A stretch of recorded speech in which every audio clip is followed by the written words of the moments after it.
یہ وہی لوگ ہیں نا جو پہلے کہتے تھے کہ یہ بلوچستان طاہر گلگت میں قدم رکھے گا تو ہم ٹانگیں کاٹ دیں گے. جس دن آیا تو یہ لوگ غائب تھے.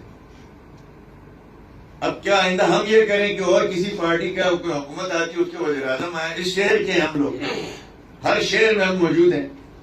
ہم سیاہ جھنڈے لے کے کھڑے ہو جائیں, ہم ان لوگوں کو شہر میں داخل ہونے نہ دیں. اور جو کل سکردو میں ایک شخص نے تقریر کی ہے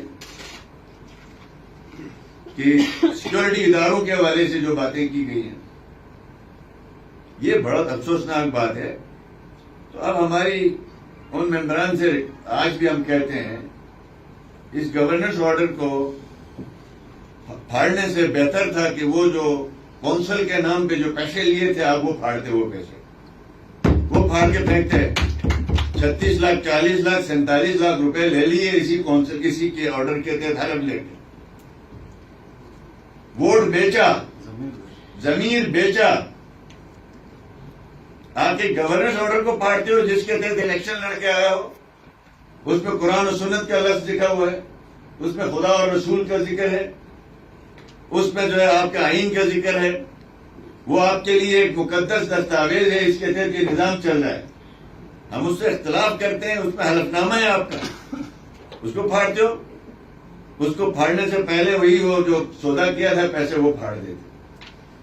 پھر وہ حضرات ایک شخص یقین کریں, ہمیں ہمارے ٹالرنس دیکھیں. 18 کروڑ کا ڈیفالٹر ہے میری پارٹی کا. رانی صاحب یہاں بیٹھی ہیں. ہمارا جو سلیم تھا, میر سلیم صاحب, وہ 5 کروڑ روپے کمپنی کا وہ سلک روڈ ڈرائی پورٹ کے لیے لون تھا. اس پہ انہوں نے بعد میں ممبر بننے کے بعد ہماری اور ہم سب کی کوشش, ہم نے کہا آپ سیٹل کریں, یہ لون سیٹل کریں, ہمارے لیے بڑا ایشو آ رہا ہے. اس نے جیسے تیسے کر کے وہ لون نیشنل بینک کو پیسے دے کے سیٹل کروایا. سپریم کورٹ نے فیصلہ دے دیا کہ جس دن یہ جو ہے وہ کاغذات کی اس کی وجہ اس وقت یہ ڈیفالٹر تھا, اس کو نائل کر دیا گیا. وہ گارنٹر تھا, اس نے ڈائریکٹ لون بھی نہیں لیا. یہ جو صاحب ہے ایک بیٹھے ہوئے ہیں, پتہ نہیں کس کے لاڈلے ہیں, آپ سب سمجھتے ہیں. 18 کروڑ کا وہ باضابطہ ڈیفالٹر ہے, سزا یافتہ ہے, اسٹے لے کے بیٹھا ہے.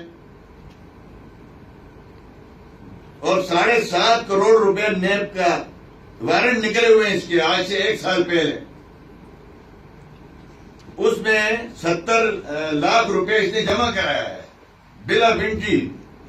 یعنی اس میں جو آپ سب کو پتا ہے جب ٹرک کلیئر ہوتے ہیں بلا انٹری جو ہے نیشنل بینک میں پیسے جمع کرا کے مورے لگا کے آپ اپنے ٹرک ریلیز کراتے.